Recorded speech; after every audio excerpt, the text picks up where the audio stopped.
Good afternoon to everybody joining us for another edition of the B&H Virtual Event Space. We have a B&H Event Space veteran back in our grips today, Dotan Saguy. Welcome. Thank Today, you. we're always a pleasure to have you on, man. Always guaranteed good photos, good conversation, lots of information. So today we're going to be talking about finding your style. So for all of you aspiring photographers and street photographers, Dotan's going to be talking about developing a visual style to your work. So Dotan, welcome, man. As you guys all know, questions, throw them in. If you have them, we'll take them. Dotan, I'll kick it over to you, man. How's it going? Good, good. Thank you for having me again. It's always a pleasure to present here. And, there's unlimited topics. So I'm having to happy to come back whenever and talk more about photography. I could talk way longer than the time we have. So never a problem. So Awesome. I want to talk about visual style. And I know it's a question that a lot of people wonder about. And it's a question that I asked as a learning photographer and still learning. And it's a question I get asked by a lot of my students. It's a question I've seen asked by students to other mentors. And there's a little bit of a mystery around this whole thing of style. And so I want to kind of dispel a lot of the myths and talk about the specifics about how one acquires their style today. So exciting topic. So just to go over the agenda, what we're going to cover today are, first of all, why is style such a big deal? Why do so many people kind of obsess over it or are drawn to it or wonder when their style will come and so on? And then I'll talk about my Eureka moment when I kind of all of a sudden it dawned on me kind of what made up style and which was kind of the genesis for this presentation. We'll talk about what's actually in a style, so what goes into making your style. And then we'll quickly review some professional photographers, master photographers, and see what's in their style, how they, what makes up their style, and how is it that we recognize their photos when we see them. And we'll talk about a little bit about how to craft your own style, but how to craft your own style really will be kind of the topic of the whole thing, and you'll see it. You'll get bits of and pieces of that all along the presentation. So, so today we're kind of in the golden age of street photography. Really, like everyone owns at least one camera, even if it's just their smartphone. You can shoot as much as you like for free. You get to see your pictures instantly, which was not always the case. I remember shooting in the 90s and, you had to send it to the lab. And even today, a lot of people shoot film, but now you have the luxury, if you want to, you can see your pictures right away. Processing is easy. It doesn't require a dark room. You can share your pictures instantly. I mean, basically it's the golden age. That's great, but that also means that it's harder for people to stand out. I think a lot of people find that their pictures look a little bit the same as the other guy, and they wonder how to make them stand out, how they can sort of acquire a style that really distinguishes them from the others. So I think that's why this topic is so hot right now. It's just because there's just so much out there, and people want to stand out, which is understandable. So when you ask, professional photographers, mentors, teachers of workshops and so on, how do I acquire a style? You get something like this. And this is an answer that I got myself and an answer that I've given to students, but felt very kind of empty about giving them, is don't worry about the style. Don't worry about finding a style. Just keep shooting, keep improving, keep learning photography and get better at street photography. And eventually your style will come. And while I found this to be true, actually, in a lot of cases, the problem is it's really not a very satisfying answer to give. You let people down. They don't feel like they have ownership over this whole acquisition of their style. It's a very passive thing. Just keep doing it and eventually it will come. And it also requires a lot of kind of trust that, it's actually going to happen. Like maybe it won't, what can I do to actually make it happen? So it's kind of disempowering. And so it's something that has been in the back of my mind for a while. It was like, as I've been telling those students, giving them that answer, I was like, I really have to find another answer for this. When I was crafting about so at some point, basically, I had a eureka moment, and that came when I was creating my online class. So this is all with COVID and kind of not being able to teach in-person workshops. I started developing an online masterclass for street photography, and I had to go into every single area of street photography to make sure I was covering it in my class in different modules. And this is really when this idea, or this kind of eureka moment dawned on me, that of everything that goes into a style. So before I go into like the actual elements of the style, I want to just give you a little bit of background for those who haven't seen my previous talks, or haven't seen my work out there, about who I am, and just briefly what this street photography masterclass is about that I was just telling you about, and then we'll dive right in. So I just personally went through a huge transformation over the past 5 years or so in my career. I used to be in high tech for most of my career, but always shooting photography on the side for over 25 years or so, but never really having enough time to do it seriously. And about 5 years ago, I made the transition to professional photography, and both street and documentary. And things happen very quickly. Some people might be familiar with, these are the 2 books that I published with Kara Verlag, which is a top German publisher. The last one, the Nowhere to Go But Everywhere, the one on the right, actually is just coming out in September on Amazon. And there was just a big article in the two articles in the Guardian. Newsweek had something about it. There's a bunch of different publications are covering it. So things have happened very, very quickly for me over the past 5 years. I became an instructor with Leica Academy. I'm an ambassador for the Nick collection, who does Nick Silver effects and so on. Anyway, so enough about me. Why did I get to kind of make so much progress so quickly? I think, I learned from the right people at the right time. I'll mention some of the mentors that have guided me and that have helped me, craft my style and so on. But I also practiced a lot and focused on very specific projects. But at the end of the day, I think I was lucky to really learn the right stuff from the right people at the right time. And it's worked so well for me that I started teaching workshops, as I mentioned, and a lot of people can't attend them. And then with COVID and everything, I created this masterclass. And this, at the end of the presentation, I'll share a coupon for people who are interested in checking that out. But basically, let's just go back to that eureka moment and how, by crafting this masterclass, I kind of realized what went into people's styles. And really, it's not just one thing. It's really a number of choices that people make along the whole photographic process that really ends up kind of gelling into their style, if you will.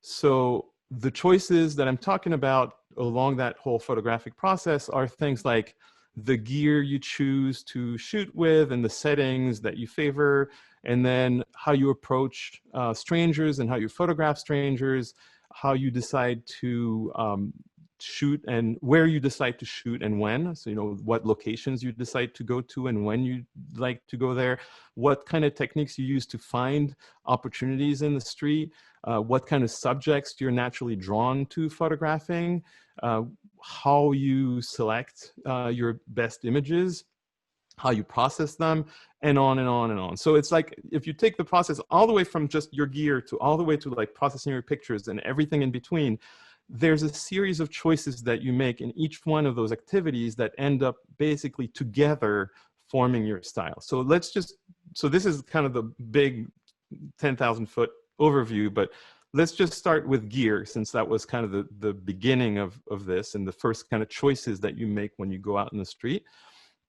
So with a large, you're not going to shoot the same way, essentially, if you use a large camera like a DSLR full frame with a big zoom versus if you use a smaller camera with like, let's say, a small mirrorless with a prime lens, for example. And same thing if, in terms of manual focus versus autofocus, wide versus telephoto, if you shoot in burst mode versus single photo mode, program mode versus aperture priority or manual exposure mode. So all these are choices that you make, and they might not seem like much. They might just seem like kind of incremental things that some do accidentally. They're like, this is kind of the default mode, so that's what I use. Some people are a little more choosy about what they do, but at the end, each one of these things just ends up being a tiny little thing that will go into the style that you're able to form. So I go into, this is module 1 of my masterclass. Basically, that's the first topic I started from, because that's really kind of the basis of everything that you do in the end. Everything. I mean, there's a lot of other choices you make in the process, but this is the beginning. So let me give you a practical example, because this might be a little theoretical in terms of gear and choices and everything. So if you take a photographer who is using a standard zoom in autofocus mode, their approach is not going to be the same as somebody who's using, say, a 35mm prime lens in manual focus mode.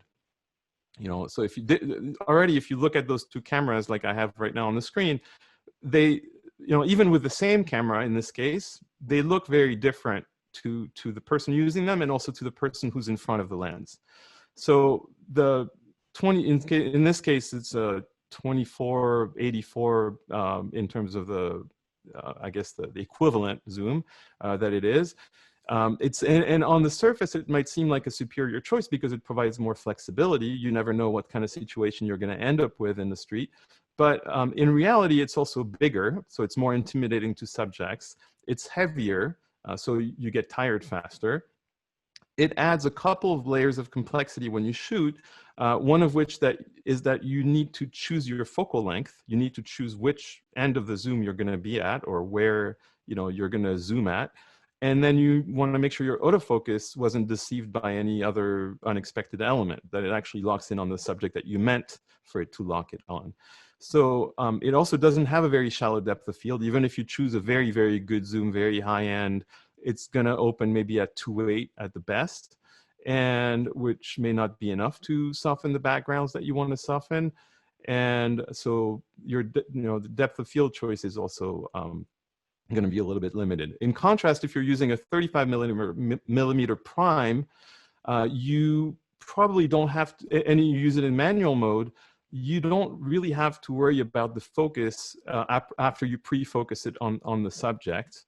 And that's kind of the approach with street photography. Often you see something, you prepare, and then you wait for the moment. So in this case, if you've already kind of locked in the focus manually, or even by autofocus, you don't have to worry about that.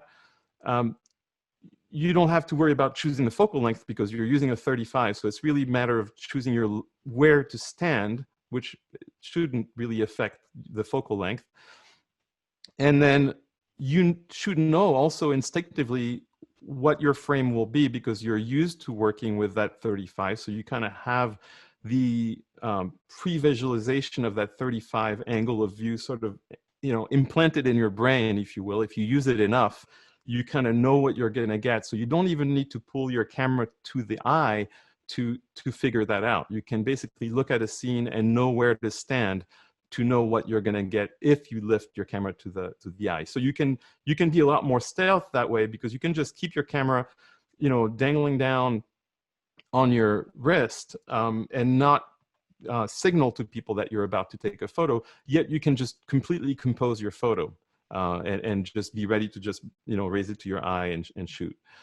It doesn't intimidate the subject as much because of the smaller lens, and you don't get tired as much. So all these things, this is just one little example to show you how something like the choice of a lens and how you tend to use that lens because of what it is, a zoom versus a prime, is, you know, goes into making some elements of your decisions and the way you're going to shoot, basically. So those are, you know, obviously pros and cons, and you can see that I'm biased in favor of the prime here, but there's a lot that's not obvious. You know, on the surface, the zoom seems superior because it gives you more flexibility, but when you look at actually how you can craft an image and make more choices that will go into making an interesting style for yourself, you know, the primes have a lot going for them once you kind of look at the details of that. Also, your work is more consistent looking. You can shoot blind. So what I was talking about earlier, that you don't need to have the camera in front of your face so you don't have to look through the viewfinder to actually shoot. You can, once you have really the eye for a certain focal length, you can start detaching your camera from the eye and shooting from ground level or shooting from above your head and getting some really interesting angles that make up an interesting style. And so you're no longer tied to just having the camera in front of your face. So those are all things that are related to gear. So I hope that I'm kind of driving home that whole, how just something like the lens can make such a big difference in your style. Okay, this is more of the same. Just to show you, there's actually 2 steps difference. A lot of people don't realize how that works in terms of how much flexibility having a prime lens gives you. But like, you can find a 35mm 1.4, for example, and that would give you 2 extra stops versus even a 2.8, which is actually great, very nice aperture on a zoom. But that means you can shoot in lower light, you can have shallower depth of field. These are things that prime lenses have that zooms tend not to have to the same extent. So the next element that influences your style in a big way is how you approach strangers. And my definition of street photography is making candid photos, basically, of people in public places. So people are really central in my definition. I know there's many different ways that people do street photography, but for me, it's all about photos of people in public places, and candid photos of people, so not posed. And I find that the majority of the students who join my class, when they first come, one of the problems they're trying to surmount is that they're fearful of approaching strangers. And that's very common. It's completely normal to be afraid of photographing strangers. And it has deep roots, I think, in our DNA. For like 5 million years of evolution, we've been basically told or we've experienced that approaching stranger could really end very badly, especially when we point an object at them. And I think just in the past, few, maybe 100 years, maybe more, it's all about the stranger becoming a friend and all of this. But I think our brain is not just wired for that. We still see the stranger as, this could be bad news and we really shouldn't be messing with this and so on. So the last thing you want is for your style to be defined by a fear of something. So I think even if you don't plan on being like a big, street photographer who's approaching strangers like, 2 feet away with a big flash or something, I think learning how to approach strangers, even in a really nice, friendly way, chatting them up, gaining their trust and so on, that can be really useful for documentary and for street photography as well. So if you look at actually many master photographers, like the Walker Evans, the Cortez, Cartier-Bresson, Alex Webb, Mermelstein, sorry, butchering his name, Jeff. I'll just call him Jeff.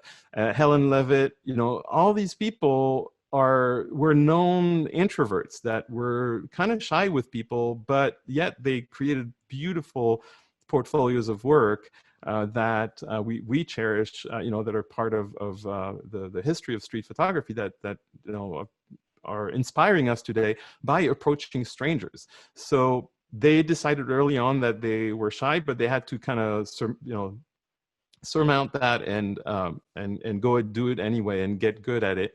And so I think it's something that to create a style, we have to all learn to do that, even if we then decide to be, to do it one way or another. But we first have to learn how to do it. And approaching strangers is absolutely something that is a requirement, I would say, for any street photographer who wants to shoot candids in the street.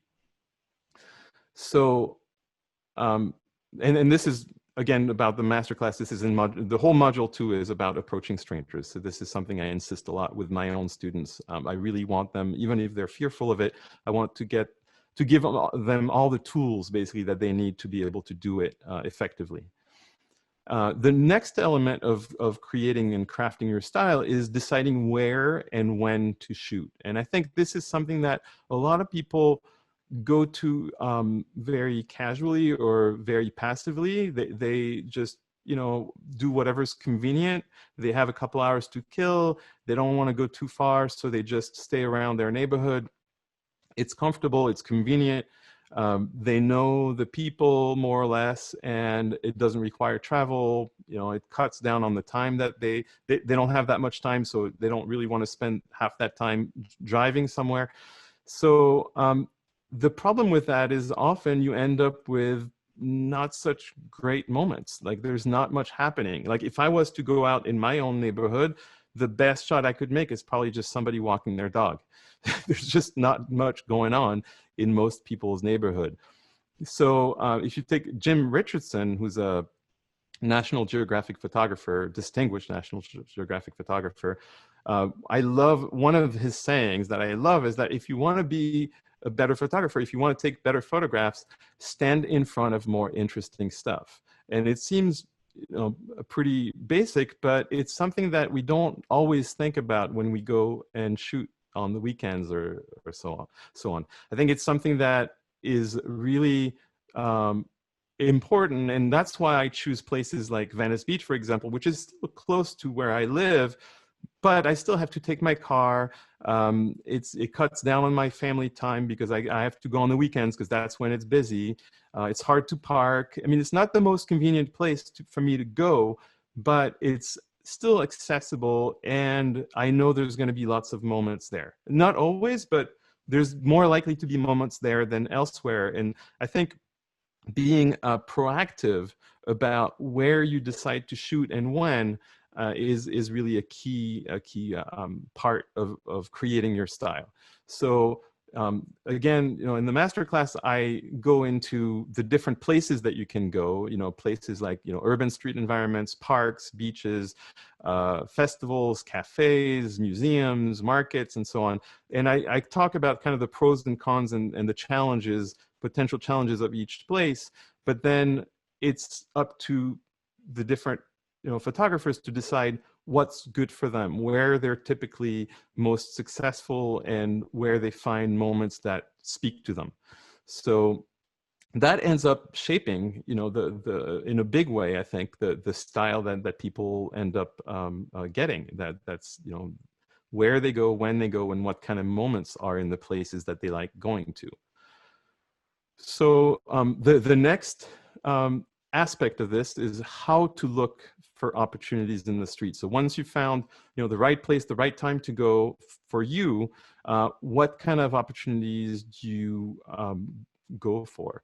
And I think there too, there's a little bit of a passive approach that you just, and it's kind of this kind of romantic notion that you just stroll down the street and things will happen and you'll notice them and take the picture. And I think it's a little bit simplistic, especially if you want to create an interesting style for yourself.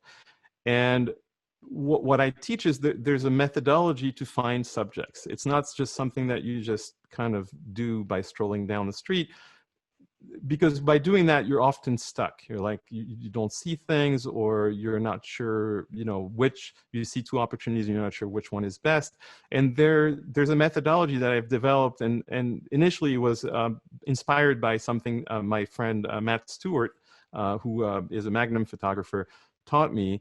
And I call it the 4 Fs, and there's basically 4 elements that all start with an F. There's fishing, following, farming, and so on. And those are what you favor. So once you learn those,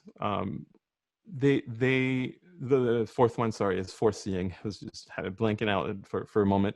But once you learn those, essentially you have this tool set, and based on what you see in the street, you can switch from one mode to the other in a very conscious manner, and you can proactively basically go into a mode where you know what to do. So for example, if you favor fishing, like Cartier-Bresson did in this photo, you find an interesting background. In this case, it's this broken wall, and with those kids playing, and you just wait for an interesting moment to happen within this kind of scene. But you're not going to develop the same style. So Cartier-Bresson was a huge fan of fishing. If you look at his portfolio and the all the work that he did, a lot of these photos, if you look at them carefully, they're fishing expeditions, basically, is what they are. And he was the master of that. No, you may not have the same style if you prefer, say, following, and which means finding characters in the street and following them and maybe chatting with them and gaining their trust, but getting opportunities to see those characters that are usually distinguish themselves in some way, either by their appearance or by what they do and so on, and catching them in moments that are interesting. So that's a whole nother way of crafting a style. So my point is, it's even finding opportunities in the street is something that can be very methodical and much more thought through, and you can, through that, really access an element of style that is quite important. But unless you practice and you know all these modes, you're kind of going into a style without really, or no style, without really being aware of what you're doing. And you're not really, you're not really pulling on your strength. You're just kind of falling into whatever happens, and so it's not a very decisive or proactive way of defining that element of your style. So another element is just an introspection into what you're naturally drawn to. I'm currently in a project where I'm like a side project where I'm shooting dogs in Venice Beach. So there's interesting stuff all the time going on with, not all the time, but there's sometimes interesting things happening with dogs.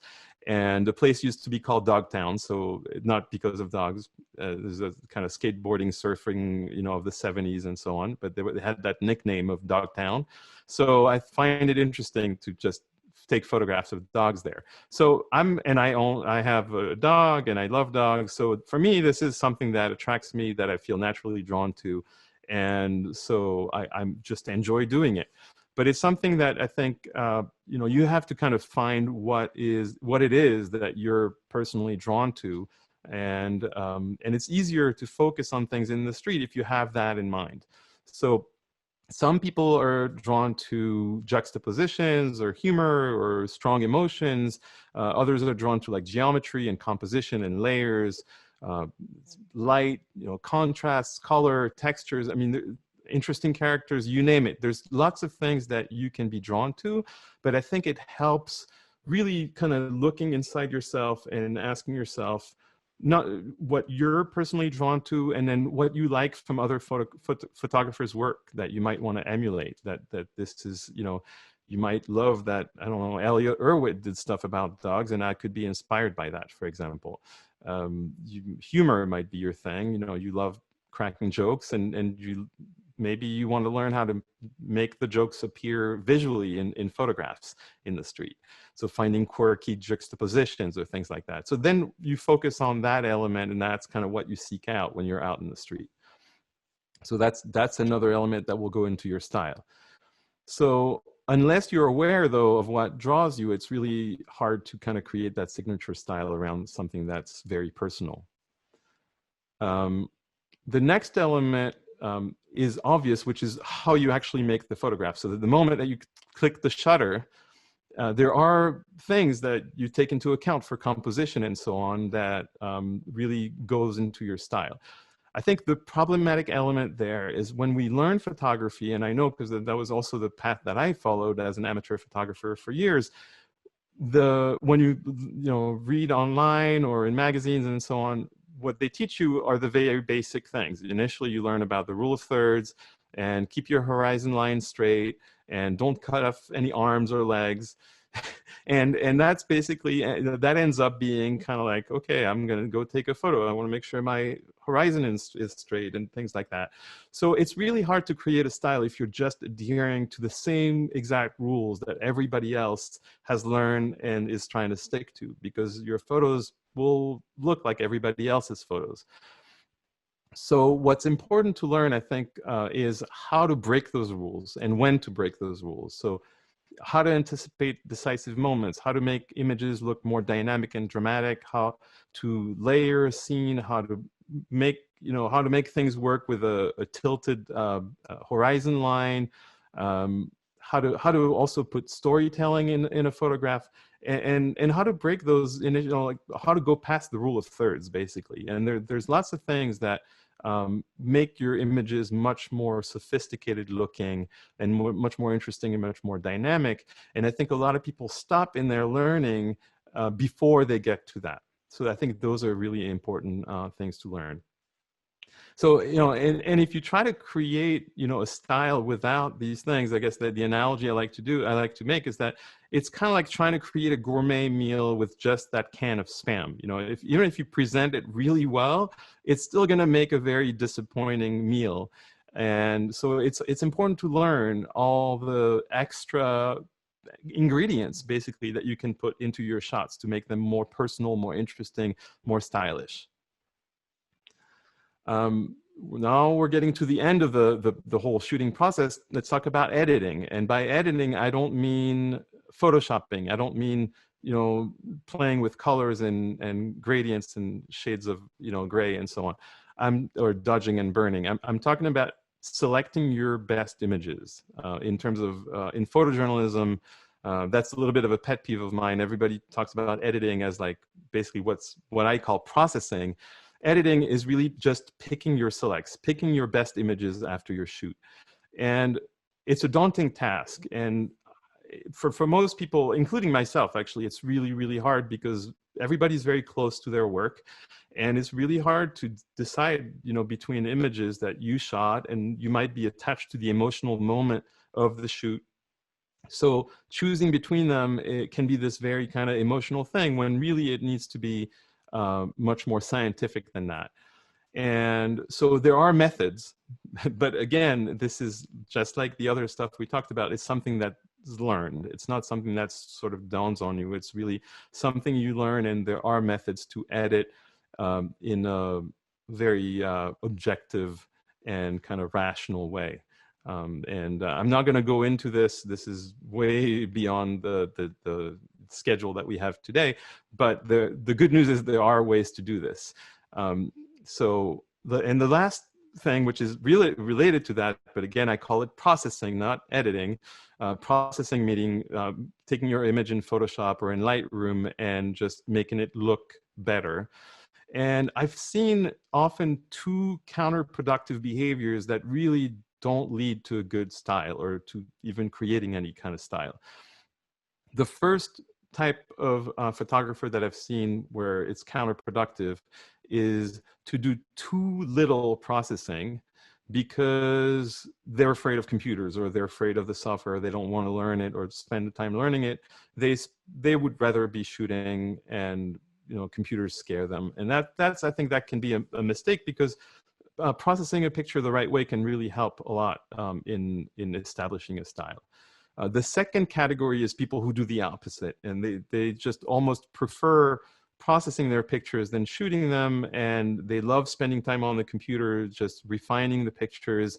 And often what I see is they spend so little time shooting that the pictures are not really that great, but then they try to make them great with processing. And there I kind of have bad news and good news and bad news. The bad news is that no amount of processing will ever make a mediocre image great. Like that just will not happen.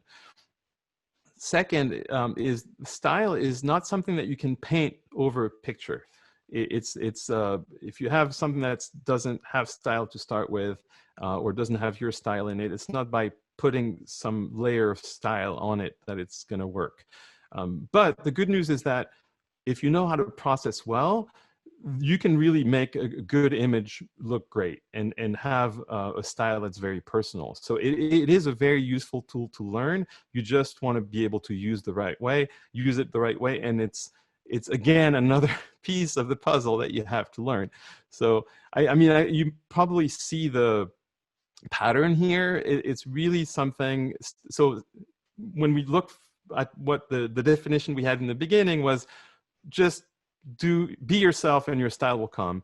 it's not that simple. There's really, be yourself, learn a lot about photography, practice a lot what you learn, and then you'll end up making the choices that will make up your style. That's really kind of what I found through this journey. So let's just quickly look. I don't know how much more time we have, but I just wanted to go over just some professional photographers real quick and looking at just elements of their style. Gary Winogrand, for example, is known for his tilted horizon lines, characters, storytelling, backlight, snapshot aesthetic, bizarre, surreal scenes, emotions. Then you got Alex Webb, who's known for layered scenes, juxtaposed moments, little details. I don't know if you see the face in the bottom peeking out just by his name. There's little things like that, that if you spend enough time looking at the photo, you just find those little nuggets. Complex compositions, multiple images into one, well-separated elements, color palette, quality of light. This is Alex Webb again. Saturated color, surrealistic scenes. You know, they're showing people something that they don't normally see. Cartier-Bresson, of course, is geometrical compositions, contrasts, figure to ground, decisive moments. Matt Stewart is all about, that's the friend I was talking about earlier. He's about surreal scenes also in humor, British humor, definitely. Primary colors. He's going to laugh if he sees this. Helen Levitt is about kids at play, layered scenes, the innocence of childhood, characters. Elliot Erwitt is about humoristic details, absurd scenes, dogs, museums, men-women relationships. Bruce Gilden's about unusual faces, characters, that 28mm wide angle look, the flash, the tension, the unease, the ambush style of photography. Fanho, totally on the opposite side of the spectrum, all about the light, the silhouette, the geometry, the mystery, the shadows, the serenity, kind of this, like, you know, the lines, almost like a meditative, you know, kind of picture rendering. So I highly recommend that you find photographers whose work appeal to you and whose style appeal to you, and you observe, you try to decompose elements of their style, basically. And then when you find elements that you feel drawn to, they're like, oh yeah, I love how this person layers their scenes, or I love how this person uses color. Then you try to basically steal those elements for yourself. I wouldn't recommend stealing an entire style, because you don't want to be, you know, they've already done it and they're known for it, and it's not going to distinguish you if you have somebody else's style. But I recommend that you make up your own style by stealing little nuggets of other people's styles. And that's a great way to form your own style, because then you become more aware of the elements that you gravitate towards, that you want to replicate, and then you learn how to make them happen. So in terms of my own style, I would say, because often when I talk about style, my students turn it against me and basically say, hey, let's put you on the spot for a moment. Let's see what your style is like. So mine is really about the moment, is what drives my style. And I love layering, because to me, it's almost like a kind of a video game where I'm trying to get the right things in the right places, and I'm trying to win the game by, you know, solving the puzzle. I love geometry, geometrical compositions. I kind of have like a natural eye for them. So it's not something I think about when I shoot, but when I look at my images afterwards, I often find a lot of geometrical elements to them. I like to shoot from low angles. I like to, because that's different from what you see with the naked eye when you're walking down the street. I like tilted horizons are fine when I can make them work. They don't always work, but like in this image, they work. I love backlight.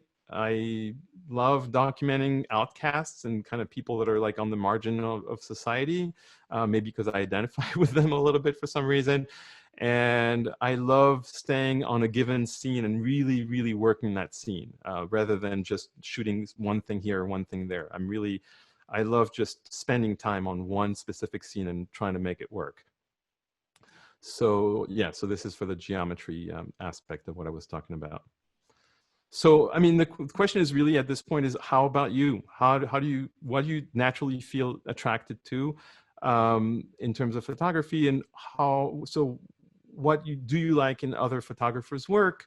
What type of subjects or compositions make you happy? Where do you tend to make your best images?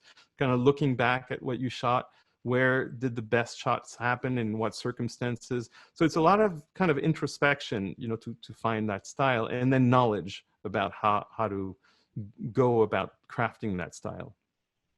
So if you have limitations, like you have a fear of approaching strangers, or you don't know the best way of shooting, finding shooting opportunities, you don't know the best ingredients to making a great image in terms of composition and so on, and more advanced techniques, oops, sorry, then I'd say you have to kind of come to terms with these things before you can expect to really be crafting a style, because those are important elements to figure out for yourself before you decide what direction to go to and what's most personal to you. Because at the end of the day, a style is really about yourself and showing yourself. So a lot of people say when you take pictures, it's not really what you shoot, it's how you shoot and what your personal take on how you made that image. And that's what really goes into making your style. So anyway, so that's it. I know that might have been a little long. I hope that was helpful. If you wanted to check out my class, this is where you go. And it's over 6 hours of little videos, like bite-sized, kind of 3 to 4 minutes, that you can watch at your own pace. There's quizzes and assignments and so on. There's currently a 20% off promotion that ends in August, end of the month. And I'm adding here a little coupon to sweeten the deal a little bit for you guys. And the code is BH10, like BNH, BH10 for an extra 10% off. And I think they're going to add it in the comments as well. And that's it. Basically, I would love to take some questions. Wonderful. Thank you, Dotan, so much. Now, you look, you could have gone all day. We would have sat here. We would have listened. Definitely have that kind of time, but I could be talking about this all day. And look, I'm in the same boat. Question came in regarding black and white in street photography. So Elizabeth pointed out how a lot of the street photography we see is in black and white. So she's asking, what is the draw to black and white, or for the overwhelming draw of black and white versus color that you're seeing in a lot of the street photography? Yeah, that's a great question. I think there's multiple answers. First of all, I would say it's easier to make something work in black and white than it is to make it work in color. I have so much admiration for, the greats of color photography, because it's really, really hard to, when you shoot color, there's a whole bunch of other considerations you have to take into account on top of what the black and white photographers do. So for one thing, it's easier. Second of all, I think it can be it could add a sense of drama, and it shows people life in the way that they don't see it every day. When you go down the street, you don't see things in black and white. So when you show people a black and white image, it looks one step removed from reality, which makes it, more interesting. At least, hopefully it's a good image, but I think even like the same image, if you show it in black and white and color, the black and white one looks a little bit more different than what you're used to seeing, which gives it that extra little appeal. So I think that's another element of that. Let's see, I think it makes, especially for street photography, where, as I mentioned, it's about people, I think it tends to remove distractions and really focus on people's faces, because as humans, we tend to gravitate to faces. And if color is absent, we have that same, draw to faces. And I think black and white can really make, kind of like in the photograph that you see here, can really make a face really stand out. What else? Oh my God, I could go all day on I know, right? No, and I think in the lab also, I mean, now people do it on their computer, but I think it's also easier, and also you can have fun processing a black and white photo where it might be a little trickier for color. Printing is easier in black and white than color as well. I mean, I could go on and on, but those are just some of the elements. Well, I think it's interesting you talked about when developing or further developing your style in post-processing, and you alluded to the fact like you can't just paint over a bad image in post-processing and turn it good. And I think that in regards to the black and white conversation, that's always been one of those things that you see people will take an uninteresting image and black and white is like the easy bailout for a lot of people. It's like, oh, you know what? There's something I like about it. I don't know what I don't like, but if I turn it into black and white, I guess maybe it's color can be distracting if it's not done right. So it's Yeah, I think, I mean, if you're going to shoot black and white, I really recommend that you go out with that, intention of shooting black and white, because it's easier. You're not going to look for the same kinds of things if you intend to shoot black and white than if you shoot color. I mean, sometimes I walk around and at like a time when the light is beautiful and it really makes the color pop, and I have to remind myself I'm shooting black and white. So it doesn't matter that this red really pops. On my photo, it's just going to be a shade of gray. So I actually currently I shoot with a black and white camera that doesn't render color at all. So it's, I really don't have a choice. And partly I do that because I don't want to have the choice. Like, I really want to impose on myself that this is a black and white project.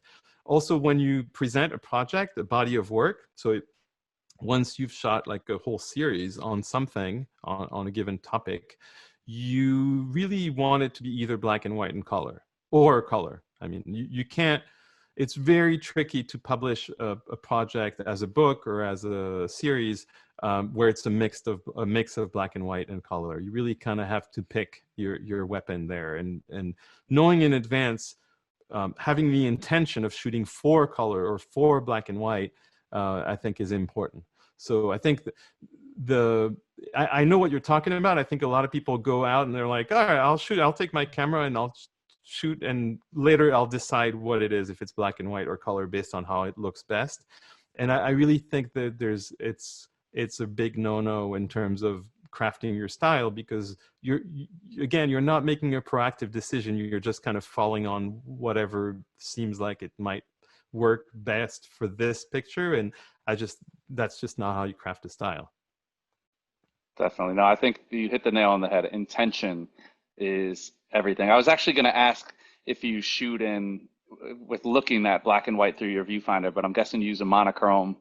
I use So the monochrome, so there's no I'm not looking at a screen. I'm looking at a glass. Basically, I'm looking at the actual scene through a piece of glass, basically, with frames around. perfect. Now, Angie's running out to the ocean. So Angie, we don't want to hold you up. So we'll get a quick answer to this. Angie's asking if your masterclass is available to watch offline. Yeah. So it's a kind of watch at your own pace kind of thing. It's a pre-recorded thing. I know a lot of people are concerned right now with COVID that they don't have that much opportunity to go out and shoot street, and so this is a class that once you sign up, it's available to you for 2 years. And if you request an extension, I'd be happy to do that. That often people need more time because life happened or whatever. So yeah, it's totally something you can do at your own pace. We do have, I do offer a office hours call every week. So there's a chance to just meet as a group and ask questions and everything live, but it's totally optional, and it happens every week. So a lot of people just, drop in, 1 week and they skip the next or whatever. But that's the only piece that's actually synchronous. Everything else is asynchronous. Like, you can do your own work whenever you want. You can go at your own pace. Some people who signed up in June haven't started yet. Some have finished everything. Some are in the middle. It really depends on how much you've got going on and how fast you want to go. Perfect. We had a great question from Paul from Facebook. And his question is, if you are skilled in something such as taking candid portraits, Sure, but your passion lies in something like taking layered scenes, if you're trying to develop your style, do you follow what you're good at, or do you follow what you're passionate about shooting? Or do you try to mix the two? Yeah, it's a great question. I would say first learn how to do everything that you are attracted to well. So if you want to, if layered scenes is what, you aspire to learn, or you love seeing in other photographers' work, but you're better at something else, learn how to layer. Learn how to layer, see how it works for you, see if it's fun for you to do, if you're good at it. Same for photographing strangers. Like, don't dismiss it because you have a fear of that. I would say go and learn it. There are techniques to be learned to do it well, and then decide whether it's for you or you want to get around it by doing something else. But I think a lot of people default to things like posed portraits because it's less, it feels more safe. You're more in control of your subject. You can direct them. There's no pressure of shooting quickly. They're kind of they're there for you to photograph, and that can be very comfortable, and especially if you're starting out and you don't want to have the pressure and it's really kind of stressful to do everything quickly and it's not intuitive yet. It can be a good way to go and produce results that satisfy you. But I'd say don't stay with what's comfortable only. Try to look at what you love in other people's work, and then learn how to do it, and then see if it's for you. And if it's for you, great. If it's not for you, then you can go back to doing things that you feel you're better at. But I would say people who stay comfortable with what they shoot just because it's comfortable, what I see in my own students is they don't really make as much progress. They don't progress as quickly because they don't venture into things that are a little bit out of their comfort zones. And people who do venture out of their comfort zones often find great stylistic elements and techniques that and they find those quickly, and then they kind of transition to another style of photography, or they integrate those techniques into their what they're comfortable with, but they expand their circle of what they're comfortable with, and that's really what makes you a better photographer at the end of the day, and what makes you discover your style eventually. Now we have a question from Clyde, who's joining us on here, about cropping images and photoshopping distractions out of images. Where do you draw a line? I know it's different whether we're talking more of the fine art genre of street photography or closer to the photojournalistic edge. Where do you fall on that?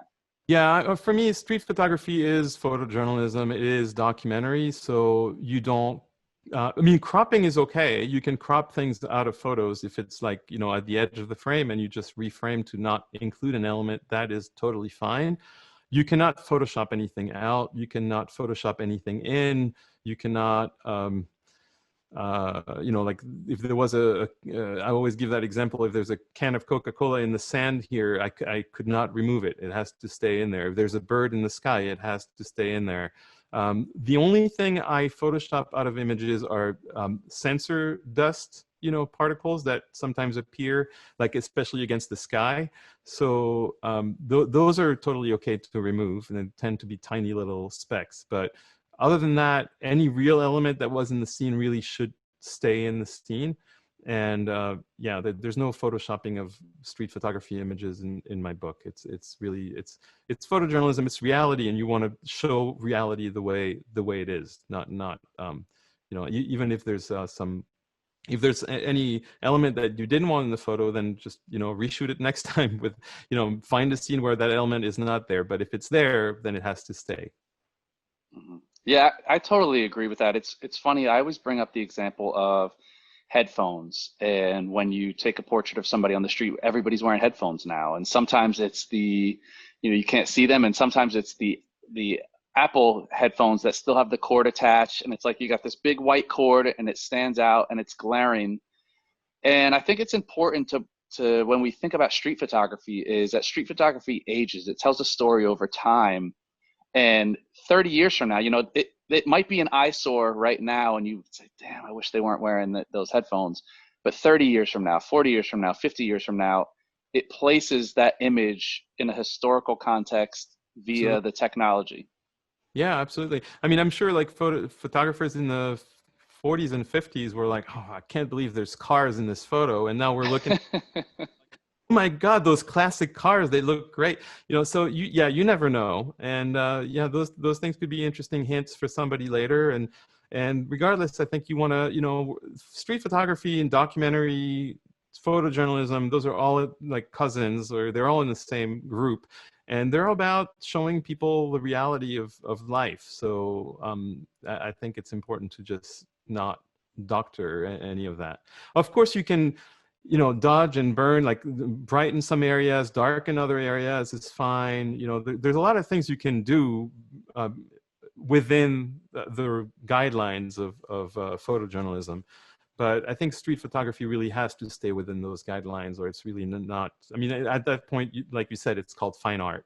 And then if you call it fine art, then you can do whatever you want. You can, merge two photos. You can, um, completely obstruct a part of the image. You can paste something in and make it a composite image. You can, I mean, sky's the limit. But if it's street photography and documentary photojournalism, I don't think these things should be allowed. Or I mean, if you do that, then you have to kind of declare that your photo is fine art. It's a composite, or but it's not, or it's a photoshopped version of reality or whatever. But and I think it's okay if you mention it, if you actually, with your photo, it has a label that says this is, this was processed in some way to, remove some elements or whatever. But the problem is when people don't do that, and then that becomes an issue. Yeah, I think part of not part, a lot of the enjoyment, a lot of the thrill of street photography is the possibility that you can miss the moment, or the hours that go into working a scene or a neighborhood and waiting for something to happen. It's like if every street photographer went out there and was like, all right, I'm going to go out there for 5 minutes, I'm going to take a couple pictures, and then I'm just going to composite things in, and it loses all of its flair, its panache. Yeah, and it's unfair. I mean, it's unfair to others. I think it's good to have those guidelines because, no one said it was going to be easy. And if it was easy, everybody would have, amazing pictures. So I think it helps, create sort of a level playing field for what it takes to make great images. And so it's important to have those guidelines and know that, when you're looking at, just like when you're looking at food labels and you know what you're eating, when you're looking at a photograph, you should be knowing what you're looking at and whether it's real or not. I think those things are important. Definitely. And I just want to clarify, Angie had a question come in regarding the monochrome viewfinder that we were talking about. So when we were referring to the monochrome, we were referring to not monochrome as in monochromatic, but monochrome as in the Leica monochrome. So it's actually the model of camera. So we were referring to that. But I guess it bears mentioning that a lot of photographers do, especially photographers who process and shoot primarily in black and white, do set their camera to a black and white setting so that they're seen in black and white. So it helps kind of compose everything. Yeah, that's a great help. I think I think when you do that, I know on the Fujis, you have to set the image to like RAW plus JPEG, and then basically what you see in the viewfinder is the JPEG version, and the RAW image is still captured in color. So if you ever wanted to have it in color, you could. But when you look at your viewfinder, you see a visualization of the JPEG, which is black and white. Yes, yes. So for the mirrorless shooters, I'm sure a lot of the mirrorless shooters are out there are aware of this. For those still using DSLRs, yes, that is a huge benefit of going mirrorless. Is it's a what you see is what you get through the viewfinder. So you can set it to black and white, like Dotan said, and see your result before you actually take the image. Now, I wanted to get one last question in, Dotan. In your experience in teaching and what you've come across, what is probably the biggest, I would say, snag that you see people hitting and finding their style? Is there something that generally catches people up, or something you hear people address over and over that is an issue to them developing their own style? I don't think there's a single thing. I think it's kind of a bit of the summary of the whole presentation is I think people put the cart before the horse maybe a little bit because like they aspire to finding a style, but they really haven't done the work yet to learn every element that goes into it and make informed decisions about each one of those elements. So I think that would be the mistake, maybe, is to try to get to a style before they've learned all those different elements. And I think it's a lot of fun. I mean, there's this great journey to actually learn each one of those things separately. There, you know, the world of processing is different from the world of editing. It's different from you know, actually composing, or knowing how to use your equipment and getting the settings that you want. All these things are just fascinating things to learn that I could talk about all day, each and every one of these things. But and they're, you know, so they're fascinating to learn. I kind of almost like envy people who haven't started that journey yet, because it's such an exciting journey. So wanting to get to the style before getting to each one of these things and making all those great choices and interesting choices, it's almost like, I don't know, you know, they want like an amazing meal cooked for them, but they don't really, I guess, I mean, I could understand people who go to a great restaurant, they don't want to know how it's made, they just want to eat it. But it doesn't quite work this way in photography. You have to know how to cook in order to get the great meal at the end. So that's, you know, I think that may be the mistake, is to want that amazing gourmet meal, and not want to learn each one of the techniques that goes into cooking it. And when you develop your style enough, you're already that gourmet chef that's tasted the best that there is to taste. And it's like you said, when you said that, I'm like, oh yeah, he's right. Sometimes I wish I could go back and start the process all over. It is fun learning, and it's fun developing the style. And you hit a certain point where it's almost like all of your receptors have been dulled, where nothing surprises you, nothing shocks you anymore. You look at every scene and you're like, oh, I've shot that a million times. Yep. No, it's absolutely, that's the fun. Definitely. So yeah, so why skip to the end when you can actually enjoy each piece of the process? That's the Definitely. point. Definitely. For those of you still developing your style, look at images you like. So Dotan showed some images from some of the masters, and you know, look at images and dissect why you like it. It's similar to learning lighting. You know, there's a lot of people who grew up looking at fashion magazines and looking at catch lights and eyes and where the shadows and the highlights fall. And the same can be done for street photography. You can look at images and pick apart why you like it, what you like about it. And you know, similar to what Dotan said, if you figure out what you like and what your passion is, the only then can you start to really develop a style. And obviously practice, practice, practice, and learn how to shoot in that style. But you really got to know why. You can't just look at images and say, I like it, but I don't know why. Right. Absolutely. Yeah, that's you nailed it. I'm actually, so this is probably a little premature, but I'll just put it out there, because what you said is I think it's something that a lot of people are interested in. I plan on, in the next couple of months or so, as soon as I finish crafting this masterclass, I still have a module to crank out. But I do plan on starting a YouTube series on taking those master photographs and basically decomposing them, and like figuring out basically how they were shot.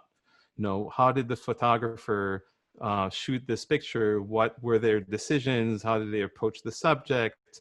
What decisions did they make in terms of their settings and their angle, and so on and so forth. So that I think it could be a really interesting series. So I want to basically start a channel basically that will have episodes about different master photographs, and kind of taking them apart in this way to learn about their style and their choices that they made. Well, that does sound awesome, man. So you're gonna have to keep us posted on that. I'd like to get a look at that YouTube channel once you get everything going. Yep, stay tuned. Dotan, thank you again, man. Always a pleasure having you on. Always great images, and as I said, a ton of useful, relevant information. The pleasure is mine. Awesome. Thank you. And to all of our viewers, thank you as well. I'll catch you next time on another rendition of the B&H Virtual Event Space.